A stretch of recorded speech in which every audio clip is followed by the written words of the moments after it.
Look, it's a real privilege to come this evening and talk to you about something that I'm really very passionate about, which, as Graham said, is the role of exercise in the treatment of cancer, specifically prostate cancer, as well as the management of the side effects of the treatments of cancer. I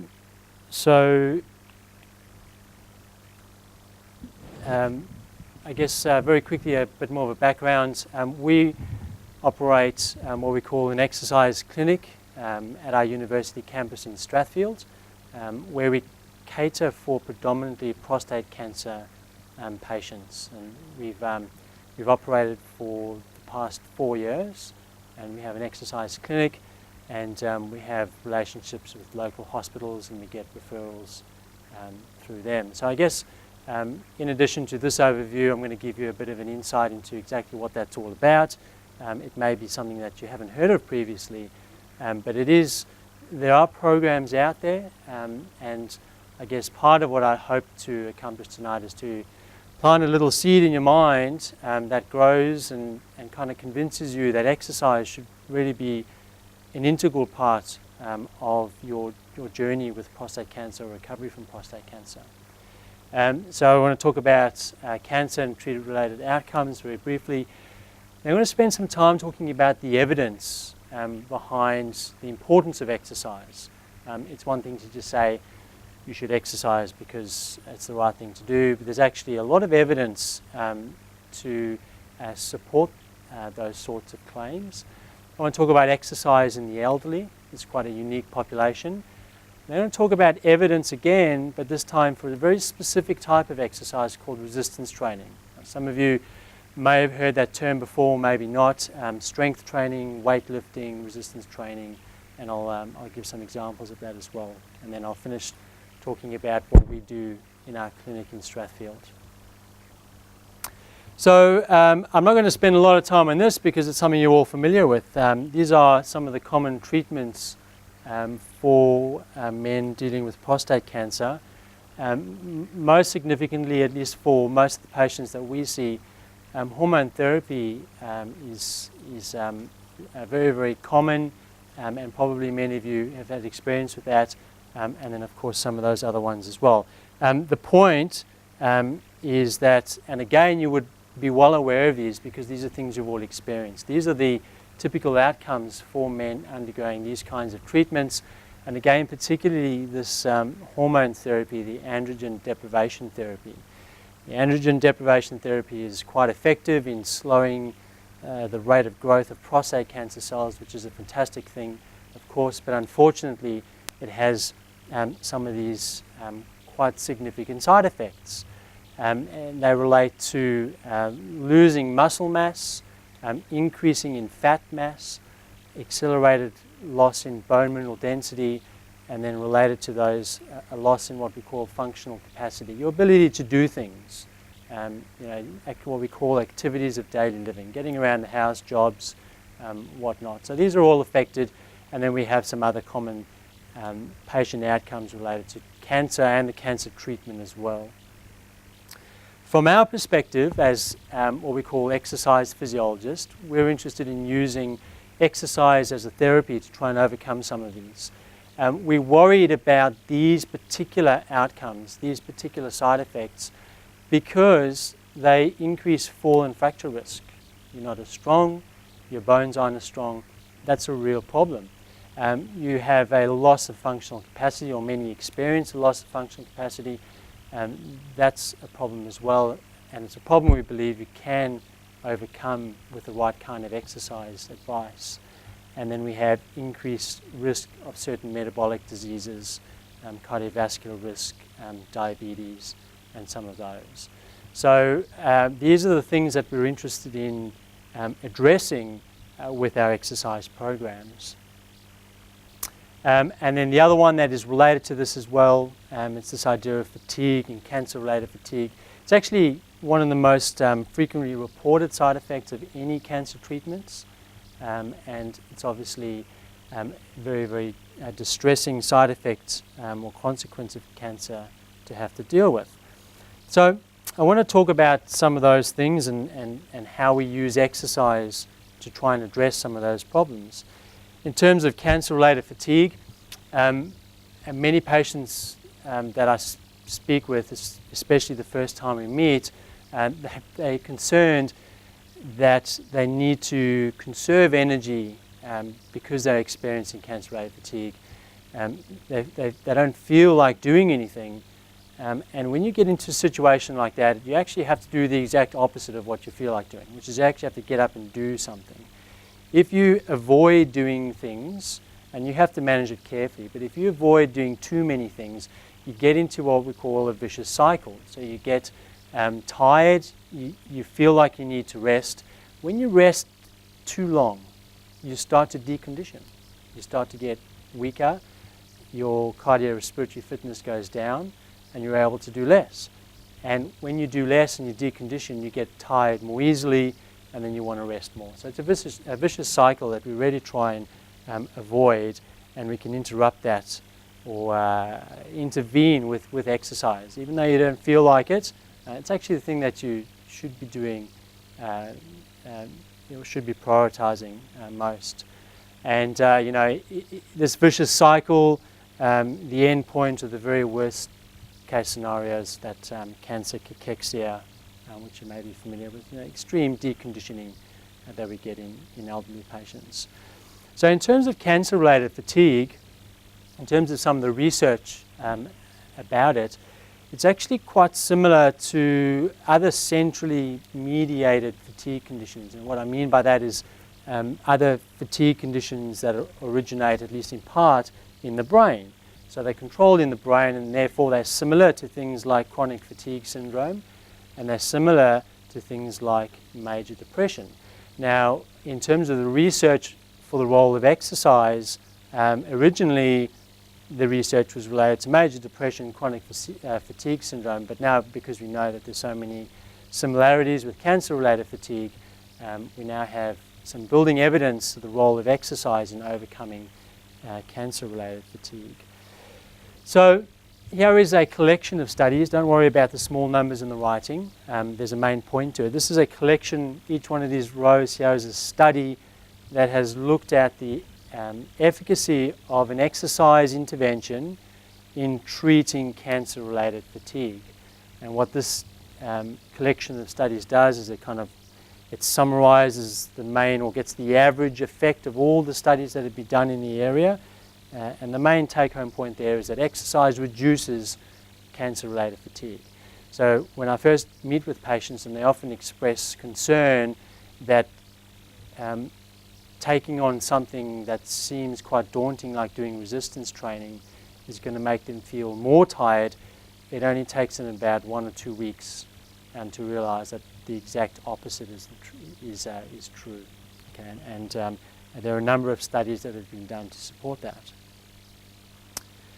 Okay, so in terms of the research in this area of cancer and exercise, an area I'm quite interested in, since the first report linking cancer and exercise, kind of demonstrating that there's some relationship between cancer and exercise, only as recently as 1922, between then and 2009, there were only a few hundred publications on the topic.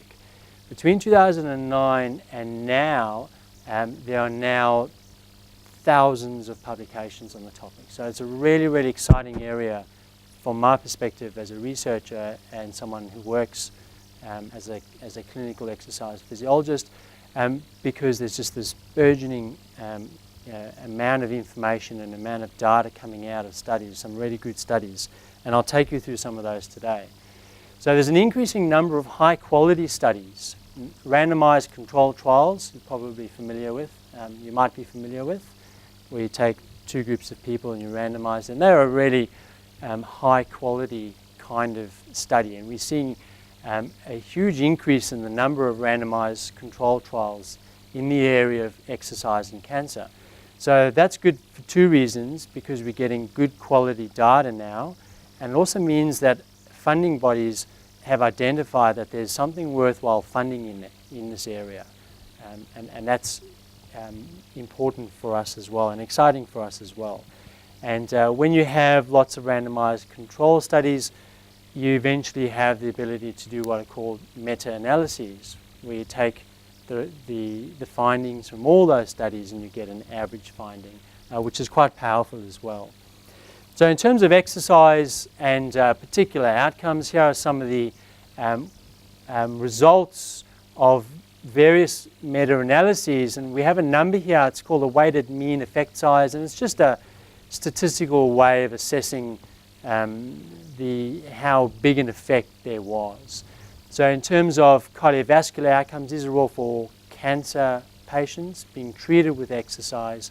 Cardiovascular outcomes for activity levels, for the number of days in hospital, in other words, fewer days in hospital, decrease in reporting of symptoms and side effects, and fitness, and there's what those numbers mean. So I guess the take-home message there, without getting lost in the numbers, is that this evidence is starting to build, and we're starting to see more and more of it. And there's now good evidence for some of these kinds of outcomes, specifically for cancer patients. Okay. Again, this slide here, don't worry about the small detail. What it is a framework of the current state of research in exercise and cancer.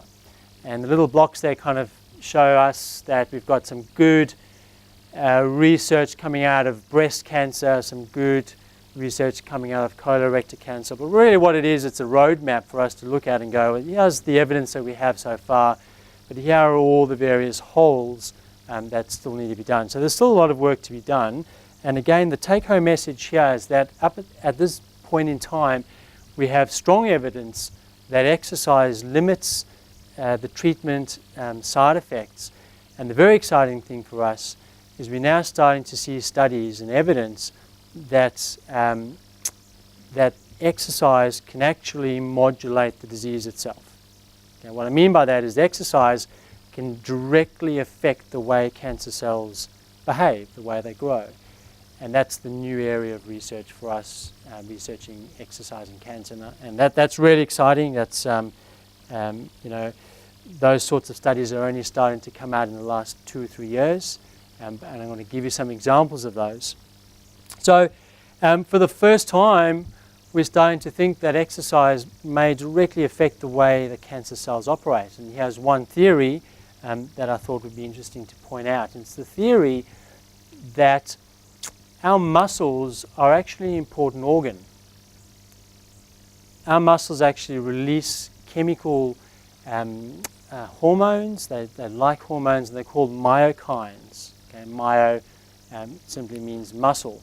So this is a very recent discovery that our muscles, we previously thought were only much use for moving us around. They're actually a pretty important endocrine organ that release their own hormones. So we have this emerging hypothesis that muscle is actually really important to regulate your whole body inflammation.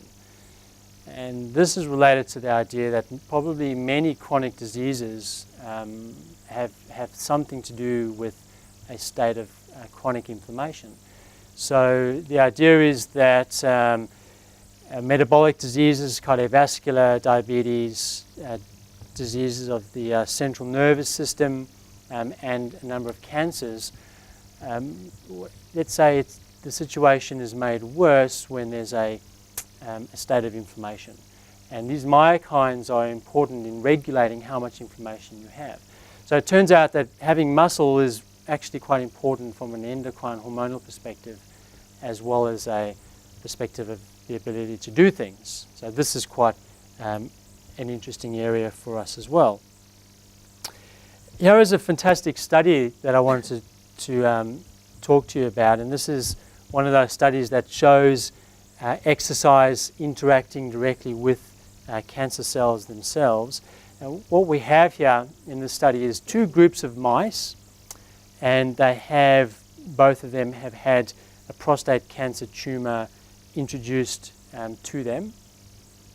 And what they did then is they make one group of mice a sedentary control group, And they get the other group of mice to do exercise training. They have little treadmills, put them on a treadmill and get them to train. And what they're measuring here is they're measuring how much oxygen is being delivered to the cancer, the prostate cancer tumor itself. And what they found is that the group of mice who do exercise training, there's their oxygen over there, both graphs are telling a similar thing. Their tumors receive much more oxygen. And that's a good thing for preventing a prostate cancer tumor from becoming very aggressive and wanting to move to other parts of the body. So the exercise actually, it kind of subdued the tumor and made it behave a little bit better. And the reason is related to the little blood vessels that develop when you exercise. You grow new blood vessels, and when these mice exercised, there was an increase in microvascularity. That's just the small blood vessels that surround the tumor, which reduced the tumor hypoxia, in other words, delivered more oxygen to the tumor, which led to a less aggressive type of tumor in the mice. So it's really exciting for us because we're starting to now see these kinds of studies emerging, showing that exercise directly interacts with cancer. Here's another one. This is quite a unique study as well. What we have here is you have two conditions, a resting condition and an exercise condition. Again, it's prostate cancer cells. This time, though, they're growing them in petri dishes. So it's not in an animal. They're growing tumors. And what they did, they actually got humans to exercise really intensely. And once they'd exercised really intensely, they extracted some of their blood, and they called that exercising blood. So the idea is that there are some factors in your blood, or factors that your body produces after you've done some exercise, that might interact with the cancer cells. And then they added the exercising blood to the prostate cancer cells, and then they added some resting blood to the exercised cancer cells. And of course they measured how well the cells grew. And you can kind of see it there. Cell proliferation is just a term for how cells grow and differentiate. And the exercise, when the exercise blood was introduced, the cells didn't grow as well. So we made the exercise made the environment less conducive for the cells to grow. Again, really exciting evidence for us. So the exercise, and this was an acute bout of exercise, so one bout of exercise, somehow, we're not sure exactly, but caused an inhibitory effect on the prostate cancer cells. In this experiment, there was a 31% reduction in the cancer cell growth. Okay. So it's not to say that we can make the leap and say if you go out for a run, your prostate cancer tumor is going to disappear. But it's really exciting to see some biological evidence coming now that exercise can directly affect cancer cells. Okay, so exercise is a valuable adjunctive therapy in the treatment of cancer. And you might be wondering what kind of exercise can you do. If you feel like that, you mightn't feel like you are up for much exercise. But I want to tell you that what you ought to be doing, and I hope I can convince you by the end, is resistance exercise. This, I love this picture. This gentleman's name is Mick, and he's been exercising with us for 4 years, and he comes twice a week for 50 weeks of the year for 4 years, and he's fantastic. So Mick had a radical prostatectomy about 20 years ago, but then his PSA started to climb again, and he's been on, you familiar with Leukerin? He's been on Leukerin for 5 years. Okay, so for the full duration that he's been exercising, he's been on Leukerin. And he loves it. He loves exercise. Okay. So just as I guess a way of kind of demonstrating what I mean by resistance training.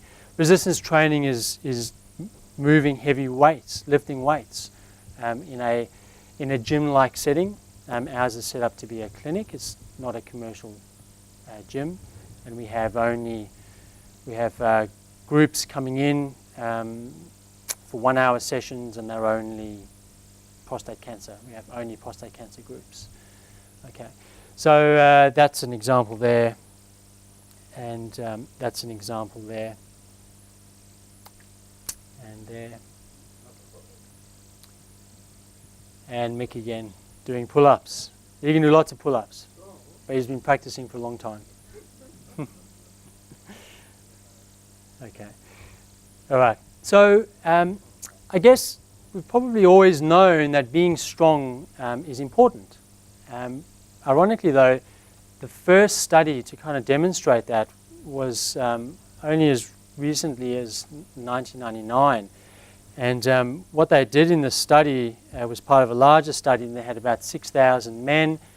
And in their mid-50s, they took some measurements, and then they did a follow-up about 30 years later when those same men were in their 80s. So they did some, collected some data there, and then again 30 years later. And what they did was they assessed what we call activities of daily living: walking, climbing stairs, sitting up from a chair, picking up things, getting dressed. They took some of these measurements. The main thing they did was they measured their grip strength. So they measured their grip strength when they were in their 50s as a surrogate for whole body strength. We have much better measurements than that, but it's a simple measurement that you can do on 6,000 men. And they measured their strength at their mid-50s, and then they broke the group up into those who had the strongest hand grip, those who were the middle, and then the third of the group who were the weakest. And then 30 years later, they had a look at their ability to do things. This is their self-reporting limitations, so self-reported difficulty in doing activities of daily living. And look at the pattern there, it's the same for all these measurements. In the light bar there, that's the highest grip strength group from 30 years previously, and then the middle, and then the lowest grip strength. So the lowest grip strength group had the most difficulty 30 years later doing things, getting dressed, showering, eating, and whatnot. So in this demonstration here, grip strength or strength was a really important predictor of how well you'd be able to do things 30 years later. So we've kind of always known that being strong is important, but that was officially the first study to show us that. Okay, so being strong is really important. It's important because muscles are an important endocrine organ, and it's important for your ability to do things as well. So we're interested then, as researchers in this area, how do muscles grow? And the first thing we started to look at, well, how do young muscles grow? And in this picture over here, you have a piece of muscle under a microscope. And when you look at a piece of muscle under a microscope, you see these little black dots. And they're actually sitting there. We've got muscle cells, which are long and thin, and they're running from left to right on your screen there. And when you look at them, we've got these little black dots on the outside. And initially, we thought those just must be mitochondria or other parts of the cell. And then we worked out that they're actually a very, very specialized cell called satellite cells. And satellite cells are what are called undifferentiated cells. They don't have a job yet. And they're kind of just waiting in the wings. And if you give them the right stimulus, they'll become whatever you want them to become. And that was quite an amazing discovery as well. So young muscle is peppered with lots of satellite cells. You give it the right stimulus, and what happens is those satellite cells proliferate. In other words, they start to grow and they differentiate, and then they actually integrate into the muscle cell. This is a muscle cell in cross-section. And once they integrate into a muscle cell, they donate their nuclei, and then that muscle cell now has the capacity to get bigger. And that's how cells get bigger. So this is how young cells work. So the next question that's an obvious one for us is, well, how do old muscles behave? So satellite cells are really important for young muscle. What about old muscle? And one of the first studies to look at that looked at how they measured satellite cell proliferation, and they measured the extent of sarcopenia, which is age-related muscle loss. and they took 14 men, 65 to 85 years old, and they got them to do resistance training, and reasonably intense resistance training. So they're doing 4 sets at 10 to 15 repetitions at quite a high percentage of their maximal strength. So it's quite intense exercise. They don't start them on that, they start them progressively, but it ends up being quite intense, and they do it for 3 days a week for 12 weeks, and they measured a couple of different things, and the important things here are that in both the main types of muscle fibers, in the dark bars there represents an increase in the number of satellite cells. So the muscles got stronger by 30% over 12 weeks, and most astonishingly, the number of satellite cells to the number of muscle fibers, that ratio increased 76%. So even in very old muscle, given the right stimulus, you will rapidly get an increase in satellite cells. And once you have an increase in satellite cells, you now have the capacity to have those cells move into the muscle itself, and the muscle gets bigger and stronger. So muscle tissue in the elderly remains capable of increasing satellite cell proliferation and therefore hypertrophy, which means that muscles can get bigger and stronger. Okay, you might be wondering how safe is resistance training in elderly patients. We have a number of studies that we can look to kind of answer that question. So this collection of studies here is a collection of studies that have done quite heavy resistance training in elderly groups of patients. And don't worry about all the little numbers, I'll point out the important ones. So the average age across all the studies there is 71. They're doing quite a lot of resistance training, so anywhere up to 12 weeks, up to 1 RM is your repetition maximum. So if the maximum amount you can lift is 100 kilograms, then 80 kilograms would be your 80% RM. Okay, so it's quite intense exercise, and there's the average age. There's the other important number. This is the average strength increase is 74%. Dropouts were low. Serious training injuries were low as well. So resistance training based on these studies is very, very effective and very, very safe. And I'd like to point out this one study here. Have a look at the average age of the subjects in that study there. It's Maria Federoni Singh. She's at the University of Sydney, yeah, she's she was quite brave, and people said you can't do that, and she did it. She did it effectively. They just about doubled their strength. Sorry, they more than doubled their strength there. 174, and their average age was 90 years old.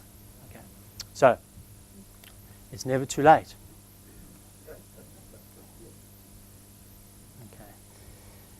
This is another study, one of Maria Federoni Singh's. I'll go through it quickly. So again, just demonstrating a type of study where the average age is quite old. There's the single oldest person, 98. Again, using resistance training as the therapy, and they did it for 10 weeks. This time they were actually interested in looking at what happens inside the muscle. So again, we have a picture of a piece of muscle under a microscope, and that's before you do any exercise. Left to right are your muscle cells running like that. And post-training, this is what happens, and that's a completely normal thing. It happens in young people and it happens in old people. It does take a little bit longer to recover. It's a normal part of the process of muscles getting bigger. It takes a bit longer to recover. But the point there is that that damage is normal and necessary for remodeling. It is worse than young muscle, but what that means to us is we just take a different set of precautions when prescribing exercise to someone who's 98 years old. It doesn't mean we don't prescribe exercise, it means we do it in a slightly different way. And of course the important thing is the muscle still adapts. Okay. I'd like to just go through some of the studies specifically looking at using resistance training in prostate cancer. And I've divided them up into three main areas that we're interested in measuring. So these are studies that have looked at either body composition outcomes. Remember, body composition, we're not that interested in how someone looks. We're interested in their muscle, their bone, and their fat, for all those reasons I mentioned earlier. We're looking at studies that measured functional performance, and we're looking at studies that did some sort of measure of quality of life, which is usually a questionnaire type of outcome.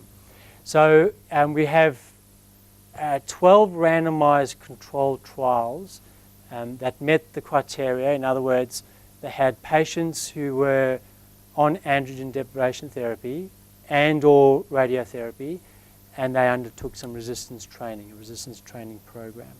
And we'll look at the results of those studies. So again, this is a collection of those studies that have measured those things. What I'm pointing out here are the studies that have looked at body composition in particular. And we've got the main outcomes over here for bone, muscle, and fat. The average age across all these studies was 68, and those are the outcomes. So the average muscle increase was 5%, okay, which is quite significant given that most studies are only 12 weeks in duration or less. The average fat reduced but wasn't significant. We're not too worried about that because that's still clinically irrelevant for us, because if your fat hasn't increased, if it stayed the same, we were expecting it to increase because of the effect of androgen deprivation therapy. Most men start to put on some fat mass. So the fact that it stayed the same is kind of a good outcome as well. But obviously the interesting one there is that the muscle increased 5%. So hang on, are these studies saying that muscle mass increases in testosterone-deprived males? Of course, that's what androgen deprivation therapy is. They block either the effects of testosterone or reduce the body's ability to produce testosterone. And probably, as most of us know, testosterone is really important for muscle, isn't it? And yet, and we were also astounded by this research, in spite of that, in essentially chemically castrated men, they were still able to increase muscle mass, which is just, it's a fantastic thing for us as working in the area. So obviously we're interested in how this might be possible. Long story short, we don't know. We don't know how it's possible. There's some different ideas.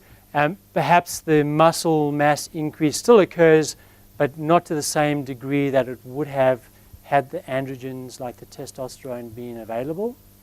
The other idea is that perhaps testosterone is not as important as we originally thought, and there's some, it's just a reference to a study that looks at that idea. There are some other mechanisms by which the body is able to activate those satellite cells, and they can do it independently of testosterone.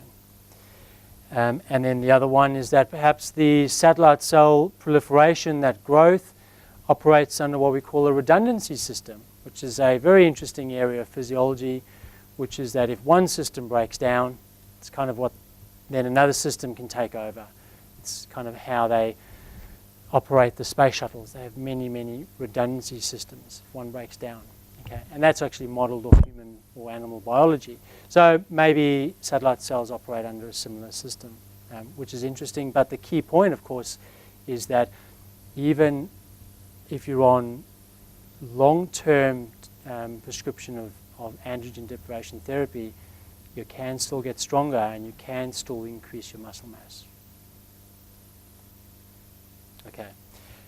These are the studies looking at specifically functional performance, where they've measured things like muscle strength, muscle endurance, aerobic endurance, walking speed, sit to stand. These measures of how well you can do things. And it's not surprising, just like in people who don't have cancer, people who do have cancer can get substantial increases in functional performance when undertaking resistance training programs. And the quality of life outcomes, and like I said, there are a number of scales and questionnaires that are used to measure these quality of life outcomes. And across all studies, there were meaningful increases in quality of life. And interestingly, they tended to be better or more improved when people undertook group-based exercise. And that's been our experience as well, running group-based exercise. Yes, there's some accountability, there's incentive, but there's that peer support, and it's immensely important. And it's something that I see the patients put a lot of importance on and value, meeting up together twice a week. It's very, very valuable and very important. And what we do tend to find as well is that the men who come and learn and then try and do it independently, they don't succeed as frequently as those who meet together. Okay, so I might just start to summarize. This is a theoretical model, and I guess the main point here is if we look at musculoskeletal fitness as we get older, it's obvious we all are going to get weaker and less able as we get older. The thing is, if you look at how this curve behaves, eventually we will all end up at a point or a threshold below which we have so little musculoskeletal fitness or function that you're kind of in that realm of disability or unable to do things. We'll all get there. What we can change, though, is how quickly we get there. The dark line is theoretically normal aging process. The dotted line there is androgen deprivation therapy. Because it accelerates some of these processes, these normal processes of aging are accelerated on this kind of treatment. What it does is it accelerates our downward turn to that point. And it is clear from the evidence that we have so far that doing resistance training, we can slow that. We can't stop it, obviously, but we can slow it. So the evidence is strong. This is the evidence of exercise in cancer, and specifically prostate. The evidence is strong and it's growing. It's a very, very fast-growing area of research. The associated risks of doing even quite intense resistance training are very, very low. It's a very, very safe kind of exercise, provided it's been prescribed properly and appropriately and carefully. And there are special considerations and contraindications, which is why it is really important that the right kinds of people prescribe the exercise for you, and that will be a clinical exercise physiologist. That's what they are trained to do. Okay. So I might just spend the last few minutes explaining the program that we run out of Strathfield's university campus. I'll make you familiar with two pathways that you can access in order to get involved in resistance training. One is called a MAN plan. Is anyone familiar with the MAN plan? Okay. Is there a MAN plan clinic run locally? Is anyone aware of? It's right opposite Hornsby Hospital in that Palmerston Road. If you are aware of the MAN plan, or if you are eligible for it, I would strongly encourage you to give it a go. And that's a good point that John makes as well. Once you learn how to do some of those things, you build up some skills and some confidence, then you can go and join a gym and just start working independently. It's a fantastic thing to do. So the MAN plan is for patients receiving Leuquin, and then you're eligible for the referral program. It's 10 weeks in duration. It co-funds, so the pharmaceutical company co-funds 18 supervised exercise sessions. 16. One of theirs is an initial assessment, and one's a final assessment as well. And then that information gets shared with GPs and specialists. So that's a good program if you are eligible. I think YellowGuard have started doing, different drug company, they've started doing a similar, offering a similar program as well. Of course, the other pathway that's available to most of you is allied health services through the enhanced primary care plans. So you're eligible for 5 of these a year through Medicare. They can go towards podiatry or physiotherapy or whatever, but it also includes exercise physiology. So if you've never used these before, you would be eligible for a chronic disease management plan. Then this is another way that you can find your way to an exercise program, and it's in part funded by Medicare. All right, there's some of the fine gentlemen in our clinic doing their exercise. And there's one of the groups, that's our 9 o'clock group. They come Mondays and Wednesdays. And yeah. Yeah. He's just a bludger, he just walks around. Yeah, sparking instructions. Look, thank you very much for having me this evening. Thank you, Tim. Will you take questions? Absolutely. I'd just like to ask one with the how did the eligibility to get into your group there? How does that work out? Okay, so we're quite unique because we don't operate like a business. We're a university clinic, so we're funded by the university to operate, and then our students kind of have a bit of a learning experience through our clinic as well. So the way we work is we get referrals through the MAN plan. When those number of drug company funded sessions expire, our patients, so long as there's still room, our patients are welcome to stay on, and they pay $5 a session. Yeah. And you know, so long as there's still room and we still have capacity and resources to do that, then that's how we'll continue to operate. And the same thing if they come to our clinic through the enhanced primary care referrals. If they get, say, 2 referrals to an exercise physiologist, then we will use those to do a one-on-one initial consultation, and then they can continue the exercise program as long as they wish, and they have a $5 a session fee. So we're quite unique in that sense because we're not.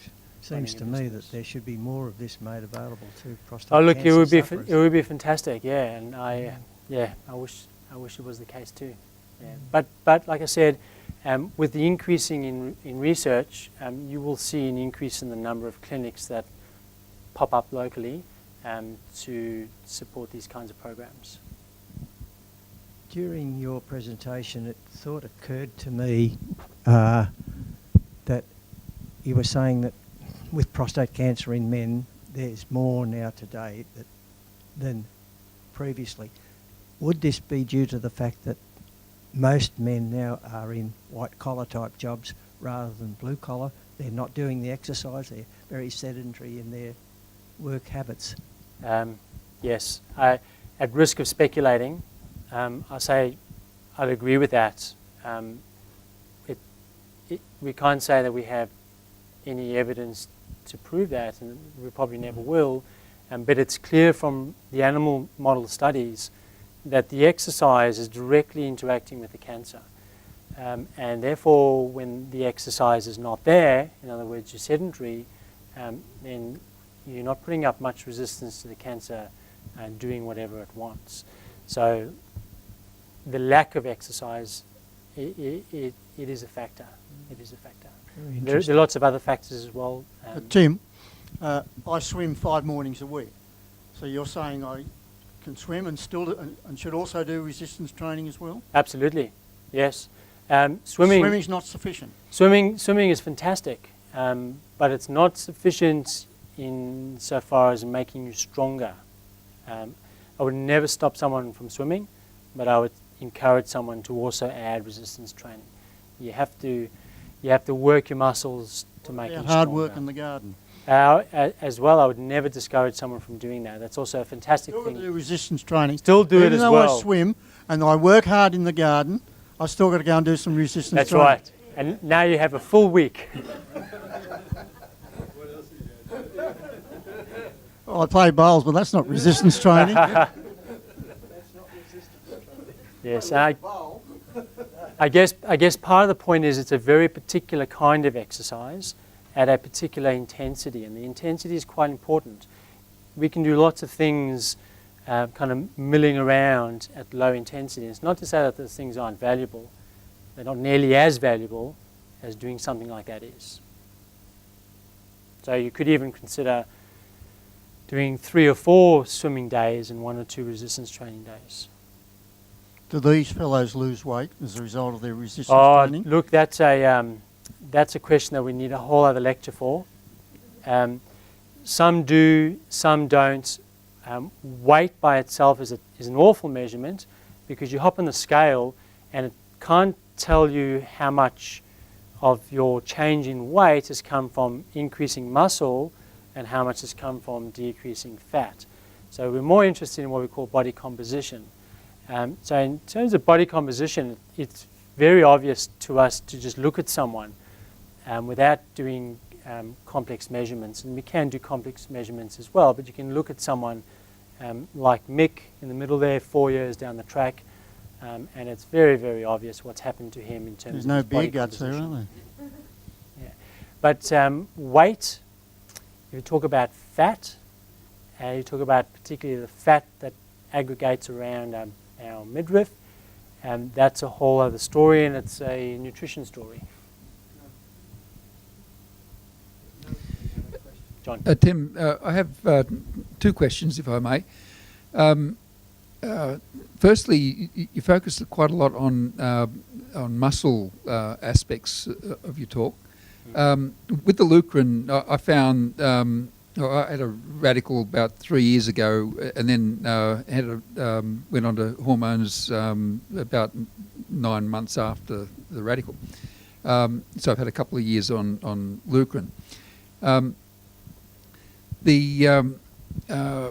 I found the Lucrin, my bone density dropped about 8% during those first couple of years, and at the beginning of the year, I got pretty concerned about the direction of I was going. So I started quite a lot of the man plan and also further gym work. And it was interesting that you're 30% there on the muscle strength. I really think I lost 30%, but I think I've sort of gained 30% or got it back over the last sort of 6 months. Mm. But the second, or first, I'd like a comment on the rehabilitation of the bone aspect. Itself, yes. And then secondly, recently I decided to stop the hormone treatment on the basis that I wanted a period where I could get myself a lot fitter. And then when the PSA sort of starts coming back up, I'll go on that for a while and hopefully have a couple of iterations of that way, rather than just sort of a continuous program where I think I'd sort of feel quite degraded. With your specific trialling there, do you look at the different continuous and also intermittent programs and how each person performs on that sort of basis? Yes, okay. For your first question related to bone, skeletal health, bone mineral density, actually when that slide came up, I meant to mention that there was some evidence for the changes to fat and the changes to muscle, but there's a big hole in terms of the evidence for what happens to bone. So the people who do research in bone, they do usually research in bone in healthy people doing exercise. And when you have healthy people doing exercise, you then find evidence that exercise can sometimes increase bone mineral density. At the very least, it stops bone mineral density losses, which is important as well.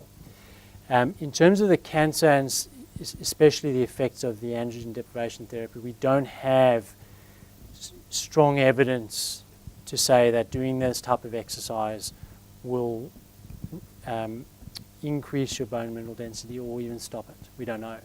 And that is because bone mineral density is, like most systems in the body, a very strongly, tightly regulated system that has many hormonal impacts or inputs. And the androgen deprivation seems to be particularly damaging to that process.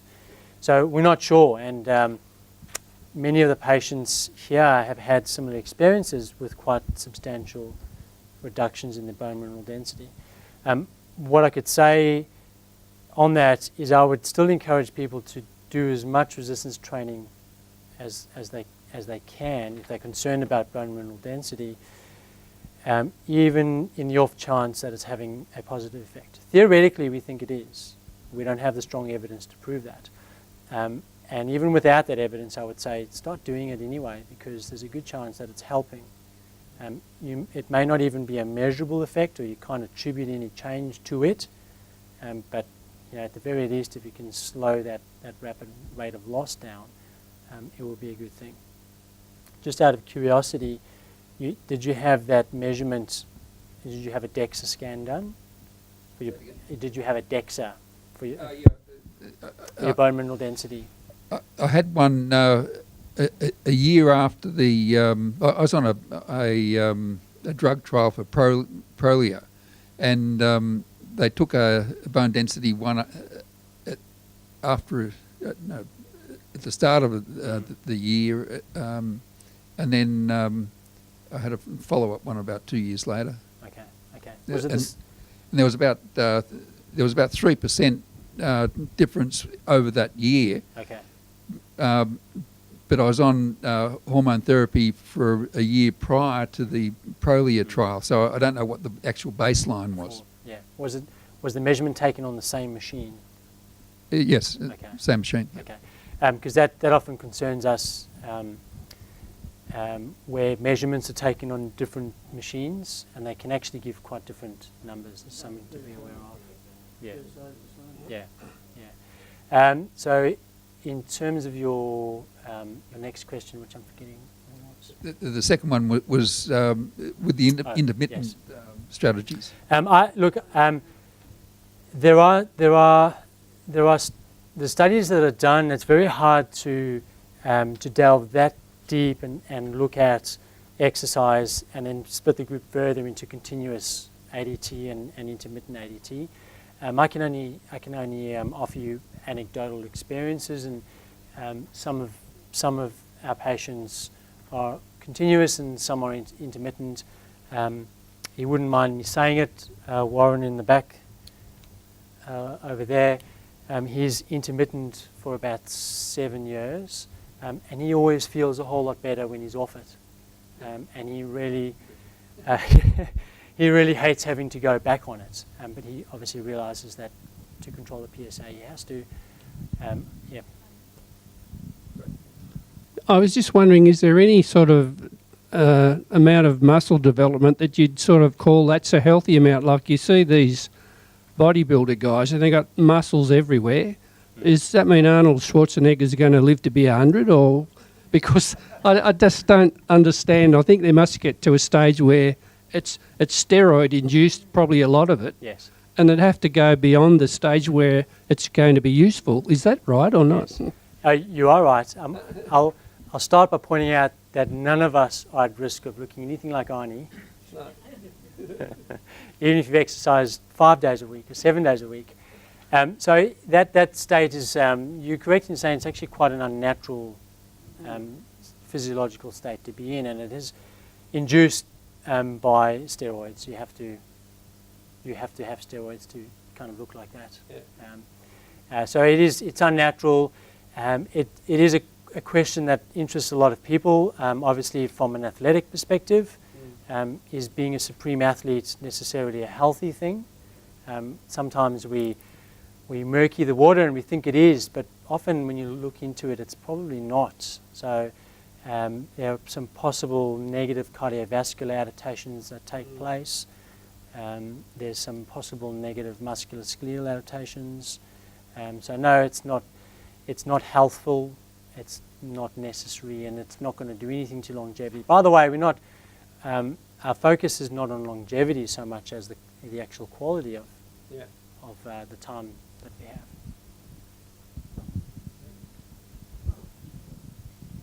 If you don't qualify, say, for the man plan or anything else, and then you want to do the resistance training, and so you go in and enroll in a gym, right? Join a gym. Well, how beneficial is that when you're saying it's got to be done at a certain level, certain types of exercises and things like that? Because obviously there are men out there that won't qualify for those type of... Yes. Look, and that's a real shame. I think situations like that happen sometimes. But if anybody who has prostate cancer would immediately be eligible for the enhanced primary care pathway. It is only 5 sessions annually, but it can give that person an introduction and get them started at least. If you have 2 or 3 sessions with an exercise physiologist, someone who's trained to teach people how to exercise appropriately, then that's a good starting point. And again, you can from there go to a gym independently and start working. But what people need is they need those initial skill set, some initial guidance. And unfortunately, you probably won't get that if you just go straight to a gym. If you don't have any option, just go straight to a gym because you're doing something. But you will be missing out a little bit. But if you have cancer, you'll be eligible for that EPC. What do I have to do to get my husband to do the plan?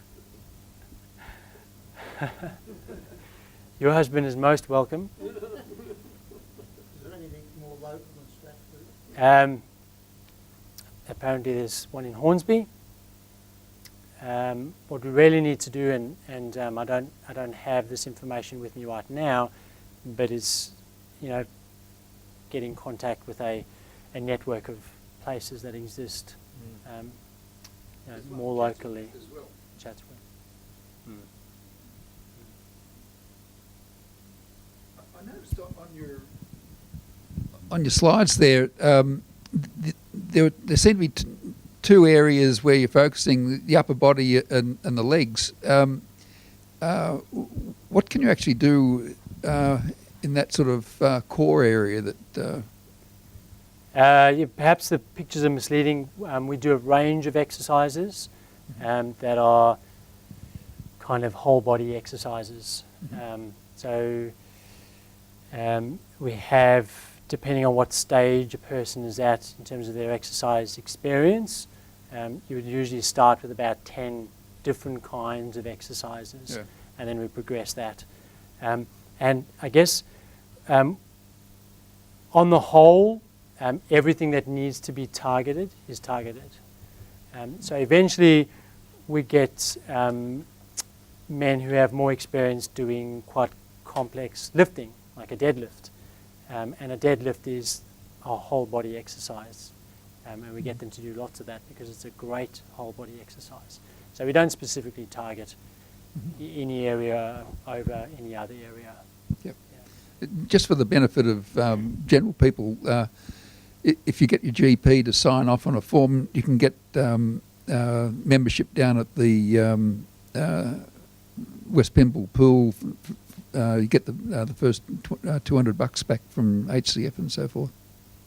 Yes, private health funds have hugely increased their rebates for these kinds. I should have mentioned that, actually.